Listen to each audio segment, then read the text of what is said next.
Sure. If you've ever walked past someone and had to stop and think, what is that? There's a good chance what hit you was oud. It's ancient, it's complex, and it costs more per kilo than gold at its finest grades. And for hundreds of millions of people across the Middle East and South Asia, it isn't a luxury, it's a way of life. Today we break it down. What oud actually is, where it comes from, and what it smells like on skin. Through three very different bottles. Let's go. The nose doesn't lie. Now, first of all, let's get into what is oud. Before we open anything, you need to understand what you're smelling, right? So oud, also called agarwood, is a dark, resinous type of wood that forms in the heartwood of the Arcularia trees after they become infected with a specific type of mold. The tree produces a dense, fragrant resin as a defense mechanism. Now, before infection, the heartwood is odorless and pale. It's only the wound that creates this treasure. Now, the first recorded use of oud dates all the way back to at least 1400 BCE.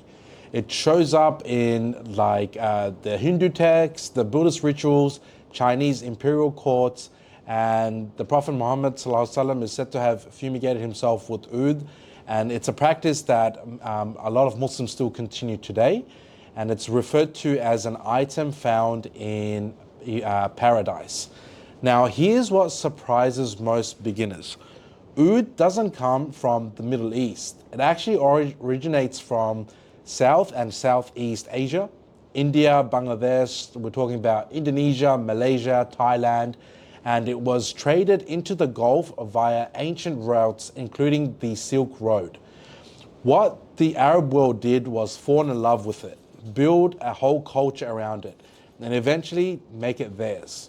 The scent itself is described as sweet, woody, balsamic, leathery, fruity, smoky, and animalic, often several of those at the one time.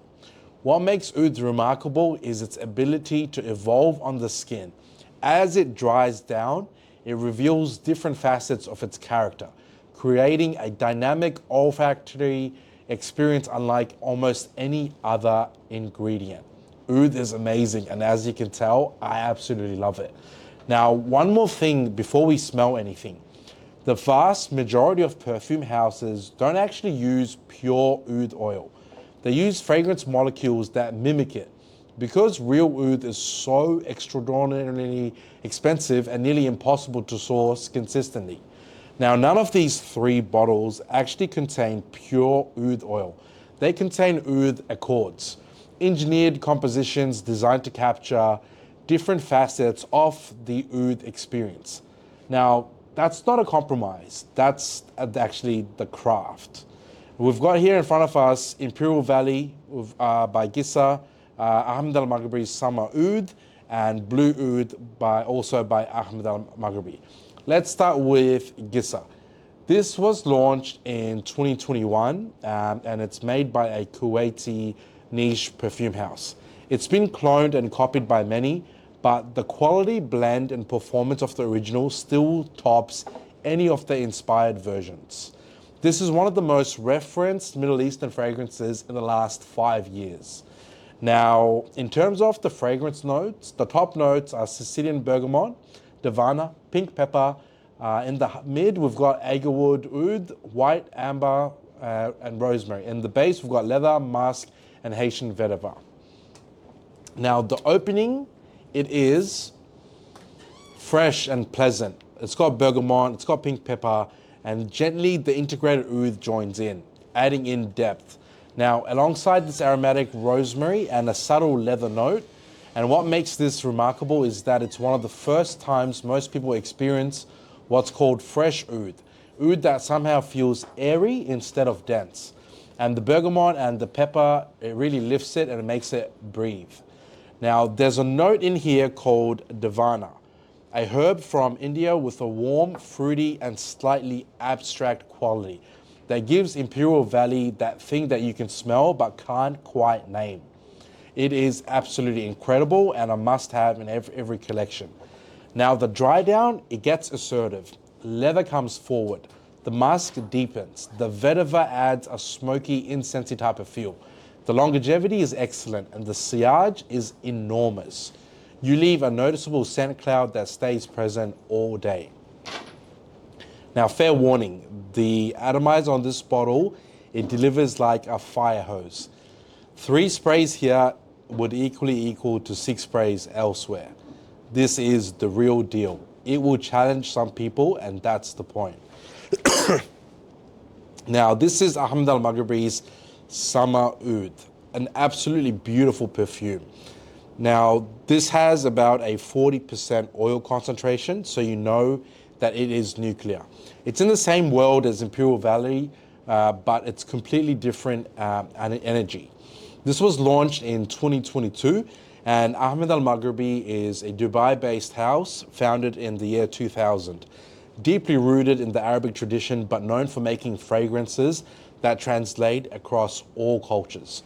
Now, Summer Oud in the top, it has saffron and incense and mandarin. In the mid, we've got rose and amber and patchouli and cashmere wood, as well as caramel. Now in the base, we've got oud, musk, oak moss, vetiver, and leather. Now the mandarin, that's what hits first. Bright citrus, real energy. But underneath it, the cypriol, which smells like a damp earth and green moss, and saffron, it dries down warm. What Summer Oud does brilliantly is it uses that mandarin to lift the weight that you'd normally expect from a oud saffron composition. It's still warm, still rich, but it breathes. Now, after about an hour, the rose emerges and the caramel in it becomes really noticeable. Not sweet like on a dessert, more like honey on warm skin. And the oud in the dry down is smooth and accessible. It's built to smell natural, closer to a young oud, but balanced by that caramel note floating around you. This is incredible. This is sort of like the bridge fragrance, the one that says oud is not scary, oud is this, and the performance is serious. The oil concentration is extremely high. Now I heard of one reviewer that sprayed it on a jumper, washed it twice, and still couldn't get the smell out. I would start with only a handful of sprays in the beginning and see how you go.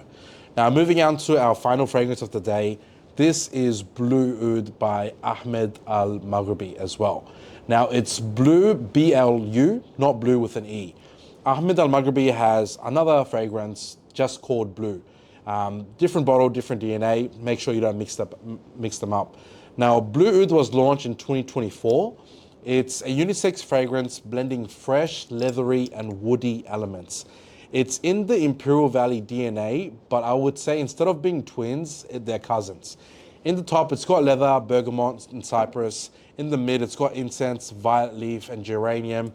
And in the base, it's got oud, agarwood, patchouli, and musk. Now, the bergamot and cypress, it opens up clean and ozonic and angular. There's something almost Mediterranean about it. Cooler and greener than Imperial Valley's rounder opener.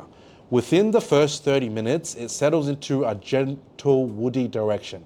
And after a couple of hours, the spice and that blue floating quality becomes the signature. It's invigorating, awakening, and it's never harsh. I would say in the heart, the violet leaf is the key note. It's green, it's slightly cool, and it's almost aquatic. It's what makes Blu Oud feel distinctly Western in its sensibility. This is oud dressed up in a nice suit. The blending is superb. It's work safe, date night ready, and signature scent territory at a price point that makes no sense for how good it actually is. Now, the agarwood and the patchouli in the base add a genuine smokiness and depth that doesn't go shallow. People constantly ask, is this a dupe of Imperial Valley? Like I said, they're in the same family, but Blu Oud is richer, deeper, and darker, while Imperial Valley is lighter and airier. They are cousins, not twins. Imperial Valley is more adventurous and culturally specific, whereas Blu Oud is more refined and universally wearable. Guys, honestly, give all 3 of these a go and let me know what you think. So here's the map, right? Imperial Valley, this is oud as a statement, bold, assertive, and fresh in a way that somehow contradicts itself. If you want to understand what the Gulf countries find magnetic about this ingredient, start here. Whereas summer oud, this is oud as a warmth, a bridge into the two worlds. Mandarin and saffron and rose and leather, making the case that oud can be worn in daylight, in heat, in any season. Whereas Blu Oud, this is oud as elegance. The most wearable of the three, the most globally accessible, and genuinely excellent for the money. Oud isn't a note you understand on the first wear. It's a conversation. And like any good conversation, the more you show up, the more that it gives you. Now remember to follow, because the nose doesn't lie. Drop me a comment. What's your first oud? And if you haven't tried it yet, which of these three feels like your entry point?